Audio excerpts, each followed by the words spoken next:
Donc, dans cette vidéo-ci, on va regarder comment créer un environnement avec l'éclairage qui correspond à notre image.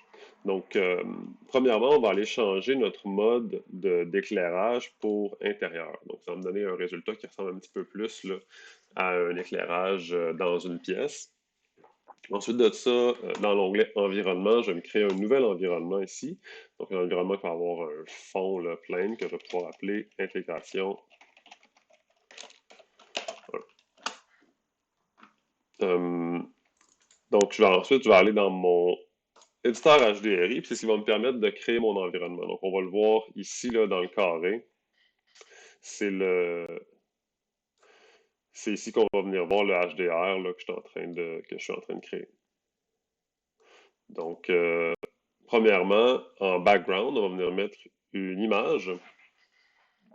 Donc, si ici, je sélectionne mon background, je clique sur Image, puis je vais aller chercher l'image qu'on sert ici comme background. Ce que ça va faire, ça, c'est que ça va commencer à éclairer notre scène avec les données de couleur qu'on a dans cette image-là. Euh, Par contre, je vais venir la mettre au flou à 100%, puis je vais venir baisser mon brightness là, à 0.5 parce que je veux aussi être capable d'éclairer ma scène avec des lumières, pas seulement avec mon image. Donc, un coup que ça c'est fait, on peut venir créer notre première lumière. Ça va être la lumière qui vient créer là, cette espèce de ligne blanche-là ici, qui vient éclairer le fauteuil là. Donc, notre key light, la lumière principale. Donc, on clique ici pour venir créer une nouvelle pin. Et là, on voit que j'ai une lumière que je peux mettre où je veux. Donc, je vais utiliser l'outil, la petite croix ici, donc Set Highlight. Ça, ce que ça fait, c'est quand je vais cliquer sur mon modèle, ça va venir mettre de la lumière au bon endroit pour créer le highlight que je veux. Donc, je sais que sur un cylindre, ma ligne, elle vient se créer à peu près ici. Donc, sur mon cylindre ici, ça devrait être environ là. On clique dessus, on voit que la lumière s'est déplacée et que j'ai une lumière qui ressemble un petit peu à celle-là ici.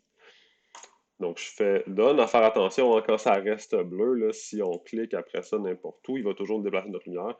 Donc, s'assurer de bien là, fermer l'outil Set Highlight quand on s'en sert. Ça arrive souvent là, qu'on l'oublie. Donc, on fait Done, il redevient gris. Ensuite de ça, ben, la lumière n'est pas assez forte, là. J'ai un matériau qui ressemble à celui-là ici, qui est beaucoup plus éclairé. Celui-là est plutôt sombre. Donc, on peut peut-être venir changer notre éclairage pour un 20, par exemple, au lieu de 10. Euh, on s'imagine aussi là, que ce qui est clair, ça se trouve à être une fenêtre. Fait qu'on peut peut-être changer la grosseur de la forme de la pin pour une pin rectangulaire. Euh, Ensuite de ça, bon, l'éclairage, c'est pas si pire, mais c'est peut-être un petit peu gros. Je vais venir changer le size de ma pin. Je vais venir y mettre 20. Je trouve ça quand même bien. Et ensuite de ça, je vais changer la couleur parce que, voyez-vous, sur la patte qui est noire ici, on voit que le highlight est plutôt bleuté. Ici, mon éclairage là, est très très blanc. Donc, ce que je vais faire, je vais choisir la couleur de ma lumière en utilisant le color picker ici. Je vais venir chercher le bleu justement de ma patte. Donc, je clique sur le bleu. Par contre, c'est beaucoup trop sombre là, pour une lumière. On va venir augmenter la valeur, mais tout en gardant la même couleur. On va juste le mettre beaucoup plus clair. Comme ça, donc ça fait un éclairage qui est plutôt bleuté. Je trouve ça quand même intéressant. Peut-être un petit peu trop bleu, là. Je peux peut-être baisser un petit peu la saturation comme ça. Voilà, c'est mieux. Ensuite, ça fait des highlights qui sont très très sharp, très définis. On veut peut-être un petit peu plus de flou là, sur notre highlight. Donc ça ici, ça va être le fall off. Donc ça va venir mettre comme un flou sur notre lumière. Donc ça, je peux peut-être monter ça là, à 0.5. Puis là, on voit que c'est venu là, quand même flouter notre éclairage ici. Donc, pour ma première lumière, ça fait quand même du sens. La deuxième, je vais essayer de répliquer là, un peu la réflexion qui se passe sur le mur, sur le plafond. Donc, on sent qu'on est dans une pièce plutôt claire. Donc, je peux venir rajouter une pin ici, pin rectangulaire, que elle, je vais venir mettre complètement là, sur le dessus. Donc, ça va venir me faire un petit éclairage là, sur le dessus, puis ça va m'aider à venir définir aussi la sphère qui est ici. Ça va rajouter un peu de volume là, à notre sphère. Par contre, on va la mettre, bon, peut-être un petit peu, là, à peine un peu plus forte, bien comme ça, mais beaucoup plus grosse. Donc, on va le grossir ici, puis avec un fall-off aussi, on va mettre ça très, très flou, là. Fait que ça vient me faire, on le voit ici, là, un gros éclairage sur le dessus, puis ça vient définir ça ici beaucoup plus. Donc, si je le coche, là, pour voir un peu la différence, on voit que ça, c'est beaucoup plus sombre, puis quand je l'active, ben, on sent beaucoup mieux, là, nos formes, finalement, nos volumes.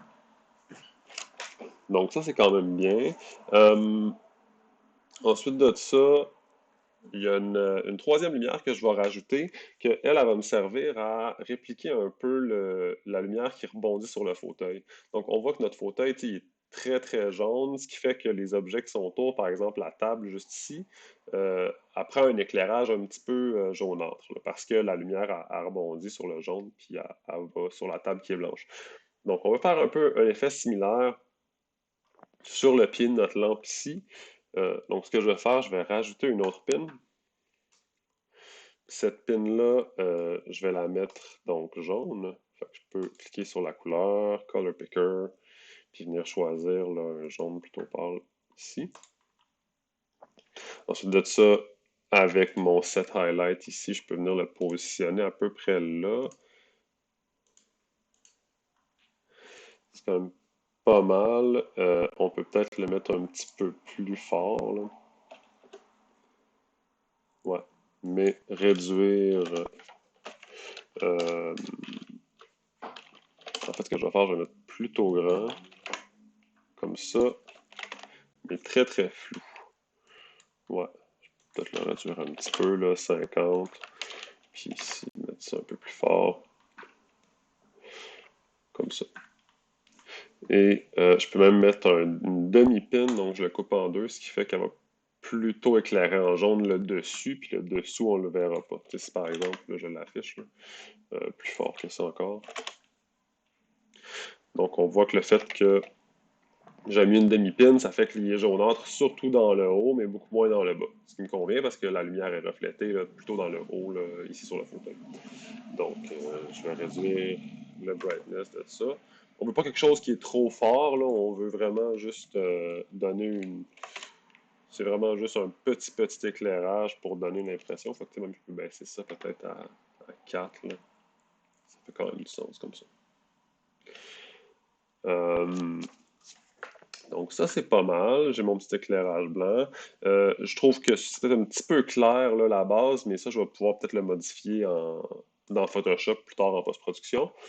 Euh, s- Ensuite de ça, ben, pour voir si mes lumières sont bien placées, je peux peut-être me référer à mes ombres au sol. Si on regarde les ombres là, des pattes, on voit qu'ils vont pas mal dans la même direction que l'ombre de ma lampe. Donc ça fonctionne plutôt bien. La couleur est pas mal la même aussi. Point de vue intensité, là, je trouve que ça correspond bien. Par contre, ça, ce qui manque, on voit ici que les objets ils reflètent sur notre plancher. Il va falloir qu'il y ait un vernis sur le bois. Donc, pour aller chercher ce reflet-là, ça va être dans notre matériel de ground plane. Donc, actuellement, on n'a pas là, de matériel de ground plane. On a seulement que les trois matériaux qui vont sur la lampe. Donc, ce qu'on va faire, pour faire apparaître notre matériel de ground plane, il faut aller dans Edit, Add géométrie et Add ground plane. Donc, ça, ce que ça a créé, c'est que c'est venu c'est venu afficher en fait la géométrie ici dans mes model sets. Je n'ai pas besoin de deux, là, je n'ai besoin de juste un, donc lui, je peux peut-être le supprimer. Donc, delete sur mon clavier.